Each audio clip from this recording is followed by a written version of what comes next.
Hello there, good afternoon. The diplomatic track between Kyiv and Washington is entering one of its most decisive weeks since the war began. After a stormy 72 hours of leaks, revisions and political pressure, President Zelensky has now publicly signaled Ukraine's readiness to move forward within the revised contours of the Trump framework, a framework that US officials reworked after the initial 28-point plan. Shaped partly by a Russian non-paper exposed in Reuters and Bloomberg reporting, which triggered widespread backlashes. At the same time, AP and Reuters confirmed that US envoys, including Steve Witkoff, already under scrutiny after leaked audio, are preparing for high-stakes consultations that may include Moscow. With Kyiv demanding European involvement and Putin insisting on maximalist territorial terms, the question emerges: is Ukraine nearing a political settlement or a new escalation spiral? Welcome to In Depth.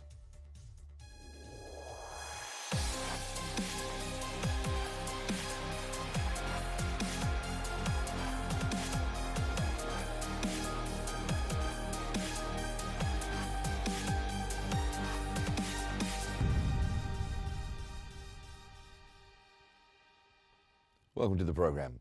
The Trump administration's 28-point Ukraine-Russia peace proposal, presented without Kyiv's input, demands Ukraine cede territories, shrink its military, and abandon long-range weapons, terms echoing Kremlin demands since 2022. Politico stated that the White House officials deem it Ukraine's best realistic option amid battlefield setbacks and political woes, weakening Zelensky's administration. The plan affirms Ukrainian sovereignty but mandates a non-aggression pact, NATO-Russia dialogue, and sanctions relief if Russia complies. Recent US-Ukraine talks in Geneva revised it for Kyiv, though Moscow may reject changes.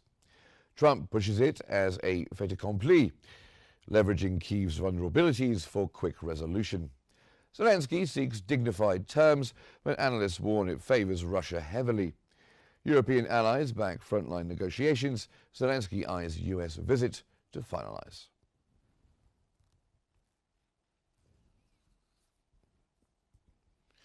The Conversations article discusses the current status and challenges of the Ukraine peace deal negotiations as of late 2025.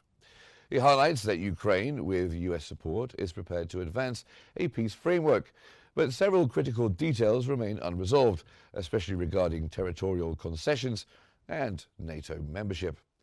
The original US proposed 28-point plan, seen as biased towards Russia, has been revised into a more balanced 19-point proposal, some say. Ukraine has accepted this updated framework, but Russia's acceptance is uncertain, casting doubt on the deal's immediate viability. The negotiations remain sensitive and complex, hinging on final agreements between the presidents of Ukraine and the United States, while balancing domestic and international political pressures and security concerns. The peace deal's success will rely on compromises addressing both territorial integrity and broader security guarantees.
Now, this afternoon, we turn to the heart of the diplomatic storm as Kyiv signals readiness to engage on the revised U.S. framework and Washington prepares its next moves.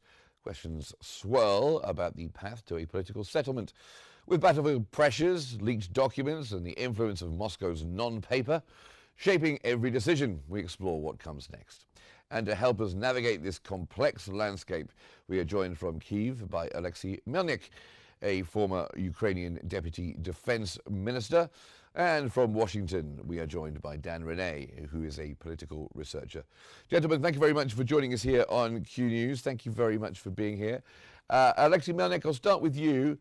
Reuters reported that Kyiv is now prepared to advance the revised framework. What's your view on this?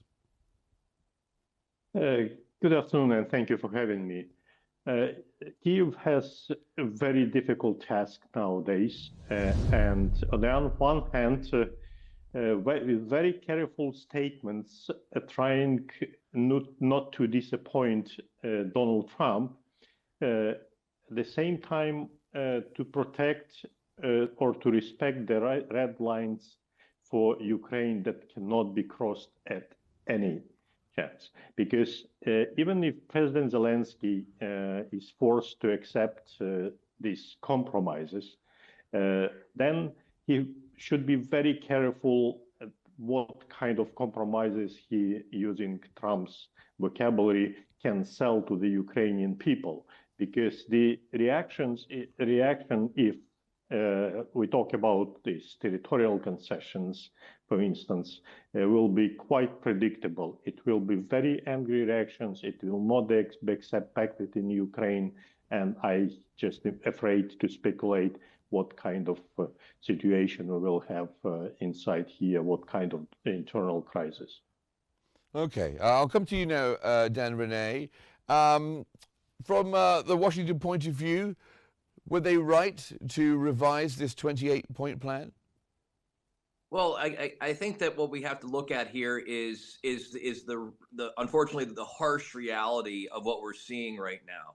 Continuing this war indefinitely is not in anyone's best interest. I mean, this is peace is in everyone's long-term best interest. Ukraine is carrying an enormous human financial infrastructure burdens. Russia is running out of money. Europe is strained economically. The United States, I mean, the folks here are running out of patience in terms of funding another endless war. So all of these strategic challenges are kind of presenting themselves at the same time. And so if we can do what President Trump was hoping to do on day one, which is end the war, we're still obviously in the first year. I mean, we are getting closer here. The conversation is one that I see as being a productive one. We're talking about the pathway to peace. We're talking about what it's going to take to find a solution to this conflict. And I don't think it's going to be a win for Ukraine. I don't think it's going to be a win for Russia. I think in situations like this, everyone loses.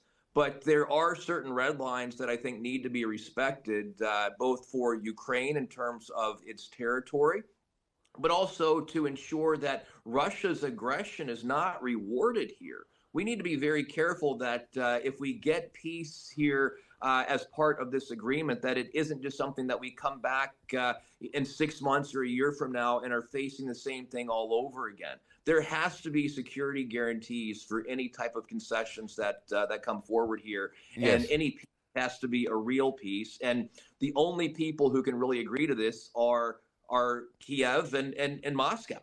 Okay, and Alexei Melnik, coming to you. Zelensky says Ukraine will discuss sensitive points, as he puts it, with President Trump directly. What are these sensitive points, would you say? What are the red lines that Kyiv needs to not cross?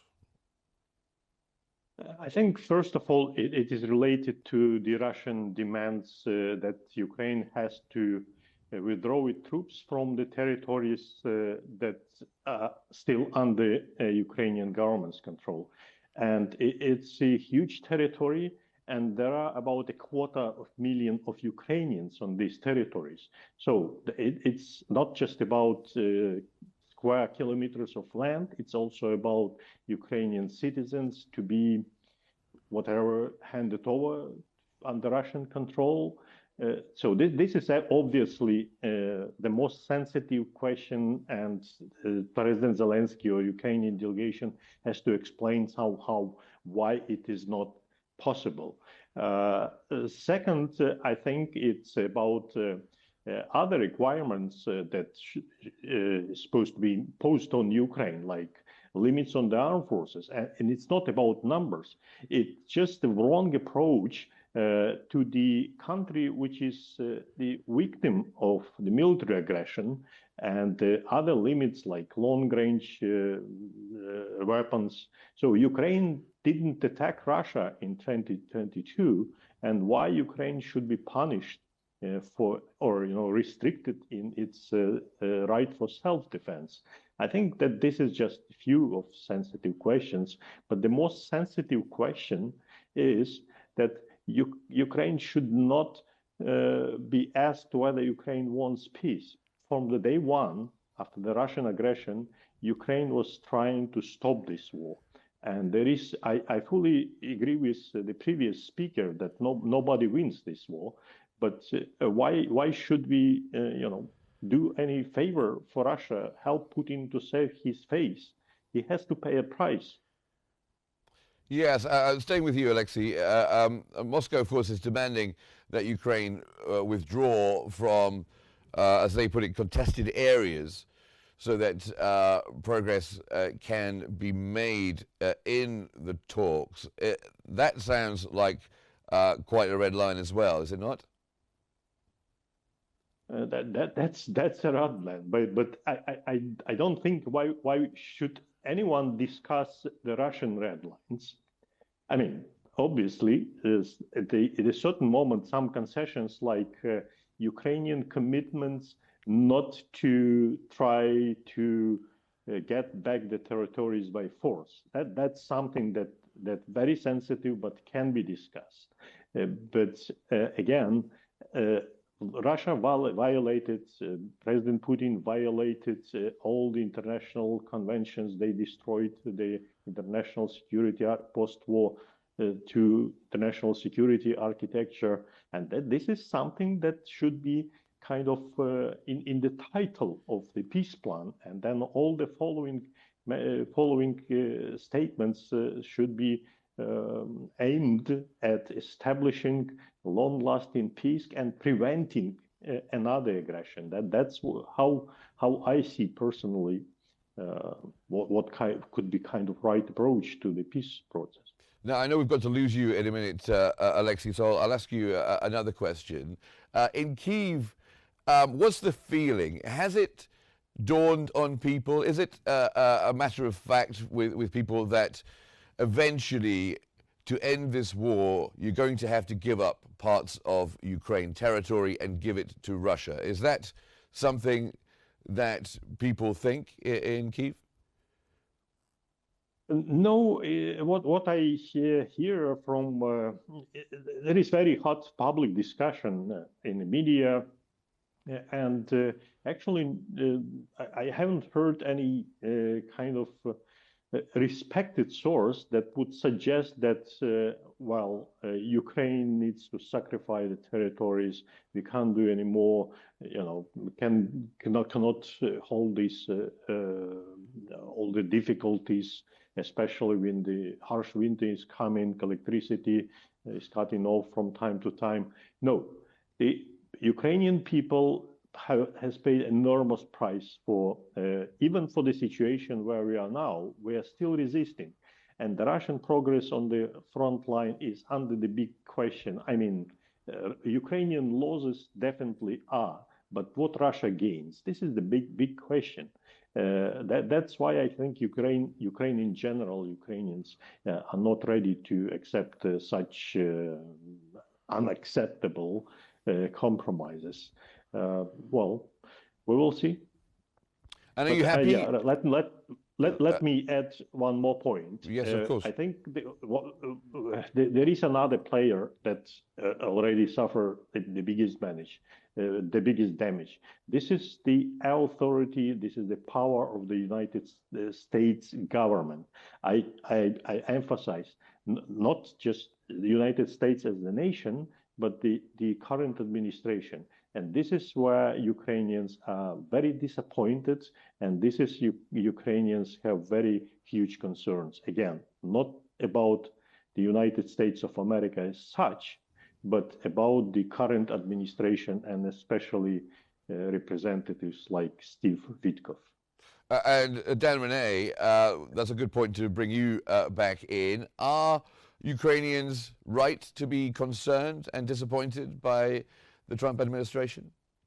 Well, I think that they should be concerned and disappointed by the entire situation. However, I do think that the conversations that we're having at this point are productive. I mean, if we are talking about ways to try to find a way to bring about an end to the fighting, those are all conversations that should be considered and embraced. And I do wish that Moscow has been participating the same way that Ukraine has. I mean, Ukraine and the United States are both eager to find a pathway to peace. And it seems like every time there's a conversation about peace, we're seeing more and more aggression from Moscow. So I don't think that we've seen the same interest in finding a diplomatic pathway forward from Moscow. And, let's be real here. A peace is not just the absence of fighting. It's essential to recognize what can go wrong here. And I think the reason why we're having progress made right now is because the initial conversations were centering around things that Moscow was demanding. I don't think Moscow is going to get everything that they want, and well, they shouldn't. Because again, like was pointed out before, they are the aggressor here, and they should not be rewarded, because what we cannot have is a precedent that's been set that you can get what you want through brute force in this world. It doesn't work that way anymore. And so, I mean, Kiev, I'm sure, needs and wants to have a lasting peace here, but this should not be an opportunity to find a way to stop the fighting, allow Russia to regroup and come back in and start things all over again. This has to come with some enforceable guarantees. It has to come with some credible monitoring and accountability from the global scale. Otherwise, we just kind of risk freezing the conflict where it is right now, and it's just going to erupt again with more destruction, more loss of life, more problems that exist at this point. And the president knows this. Steve Witkoff knows this. They all know that this is a serious situation, and one that not only is it the United States' credibility, but human lives are at stake here. Thousands and thousands are lost every day. And again, we need to figure out a way not only to bring an end to the fighting, but bring an end to the conflict. And that means cooperation from the people that have not necessarily been cooperative to this point.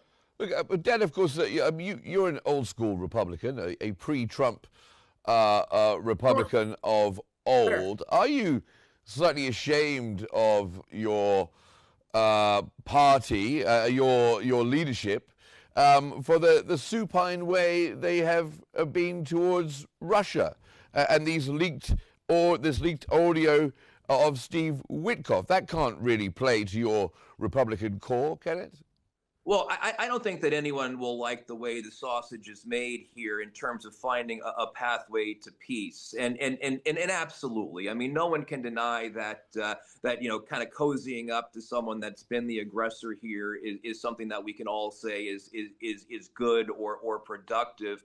But at the same time, strategically, I do see this as a pathway that got Russia, at least Putin, to the table to start considering some of these options for a viable, sustained peace. And so what was discussed and what was leaked and presented in this situation certainly was one where we were talking to Russia about these things.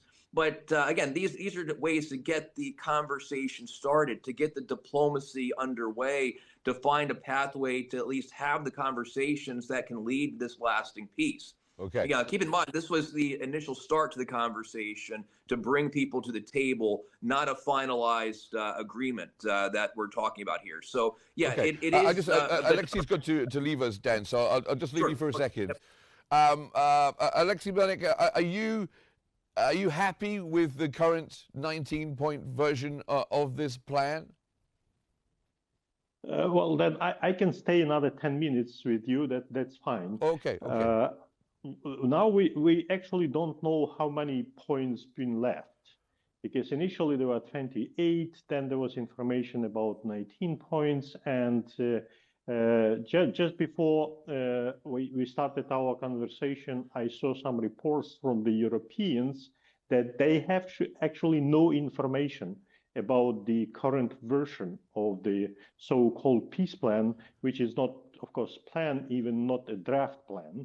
And I think this is another bad signal that Ukraine now is isolated by the US administration from the European partners of Ukraine. So since Ukraine is not, the US administration doesn't share or doesn't talk to Europeans, and Ukrainians probably are not allowed to share the progress of the negotiations.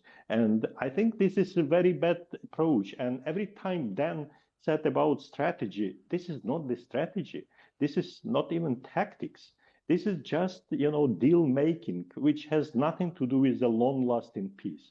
And I'm absolutely sure that the first step, which could be in a strategic direction, and the only demand for the both sides should be now to stop the war, to achieve a ceasefire.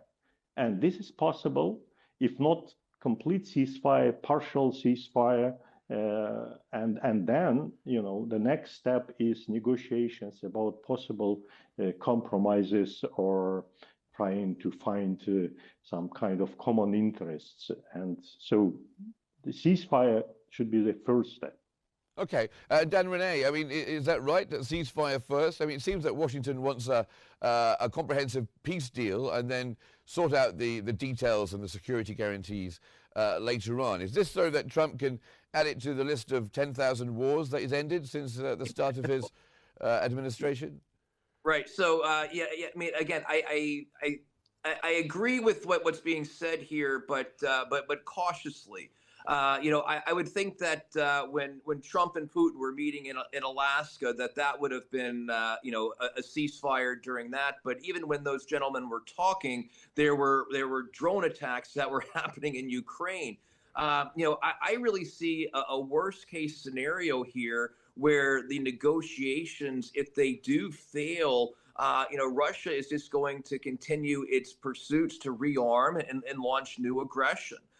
So I do think that there needs to be, in addition to a ceasefire, at least a pathway towards peace that can maintain the credibility of the United States, the credibility of Ukraine. Obviously, Russia is looking for something where they can go back. Putin has to go back to his people with something other than a loss here. Again, I don't think anyone necessarily likes that, but that's the real world situation that we're looking at.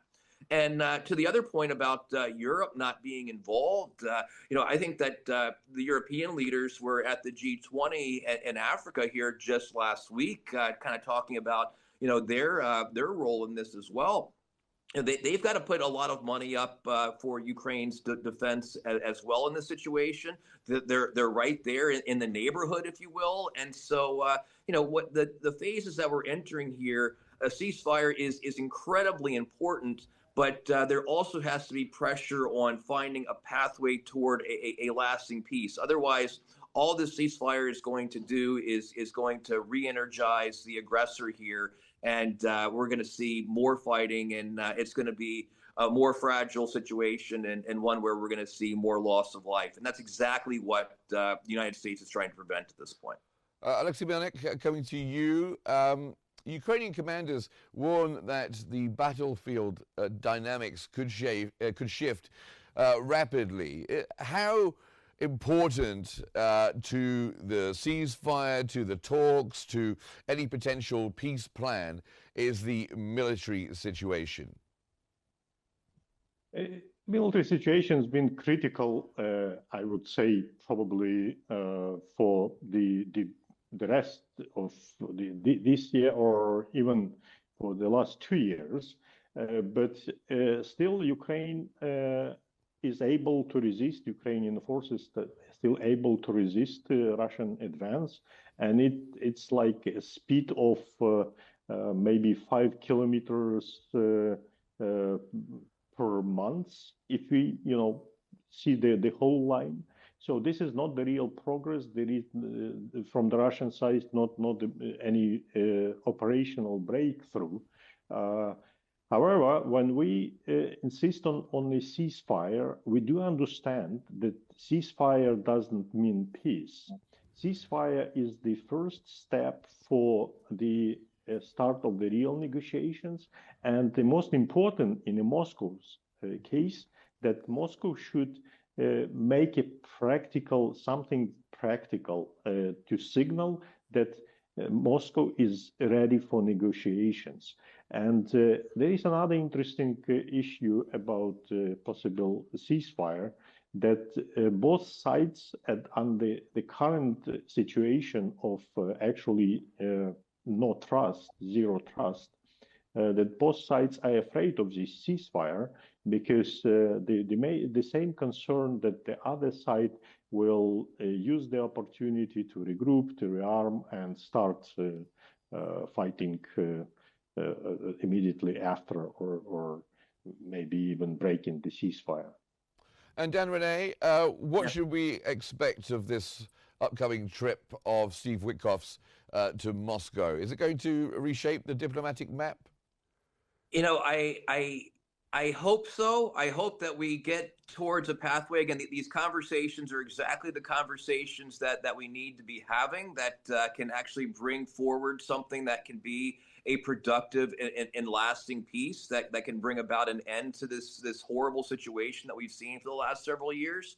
However, as optimistic as we're hearing our leaders at this point about making these breakthroughs, Moscow still has to be interested in a peace, and until this original point plan that came out that was seemingly favorable to Moscow, we didn't really see a whole lot of signals that they were interested in peace. We've seen them time and time again where they haven't been serious, and I think that the meeting in Alaska was one where we had a lot of optimism that just turned out to be another optics or another PR play by Putin. And I think that when we were talking about the Tomahawk missiles, and there was another call from Putin to the White House, where we saw that as another almost diplomatic failure, if you will, in terms of bringing about peace. But Putin and Russia have to show that they're serious here, and I do hope that this is one where they are serious, because again, they have to be fatigued. Russia's running out of money and troops too. Yeah. Alexei, last 20 seconds to you. Are you hopeful for some kind of ceasefire in the coming days and weeks? I would say there is a possibility, very low, but still, and a lot depends on the Trump's position. Actually, Donald Trump today is probably the only person that Putin here. When Donald Trump says that Russia is a paper tiger, that this war is senseless, and this is the only probably source of the true information that can reach Putin's ears nowadays. And Dan, ceasefire, 30 seconds left. Is it going to happen? I hope so, but in addition to a ceasefire, I hope that we're on a pathway to a lasting peace that can work for everyone and work for the world. Well, gentlemen, thank you so much for joining us here on the program. Alexei Melnik from Kyiv and Dan Rene in Washington, thank you very much for joining us here on Q News. As Kyiv and Washington navigate fragile ground, the next few days may redefine the path toward peace or deepen the shadows of war. That brings us to the end of this episode of In Depth. Thank you for joining us. Stay tuned for more here on Q News.